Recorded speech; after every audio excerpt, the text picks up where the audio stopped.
And rates of colorectal cancer continue to climb in young Americans by roughly 2% a year. Barb Consiglio has the details on a new survey that reveals many Americans are unaware of the risk factors for colorectal cancer that they have the power to change. The reservation under Robert? Will Triplett was a healthy guy, busy running a business and raising a family.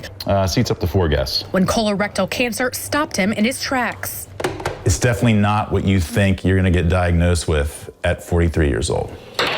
The rate of colorectal cancer has been steadily rising in those under the age of 50 for years. And while the exact reasons are unknown, doctors suspect it has a lot to do with lifestyle. So it's very important to understand your risk for colorectal cancer. Some of the things you can control and some of the things you can't. So overall, she's been doing really well. A new national survey by the Ohio State University Comprehensive Cancer Center, James Cancer Hospital, and Solove Research Institute finds Americans are much more likely to know about the factors they can't control, namely family history, than the ones they can.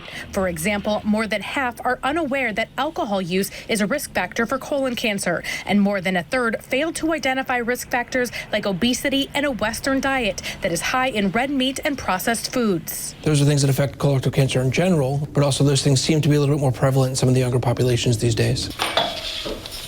After treatment and surgery, Will is cancer-free. He says too many people, especially men, put off colorectal cancer screenings and ignore symptoms, but knows firsthand that speaking up can save your life. You don't want bad news to potentially be worse news. Make an appointment with the primary care doctor and tell them what's going on. At the Ohio State University Comprehensive Cancer Center, James Cancer Hospital, and Solove Research Institute, I'm Barb Consiglio.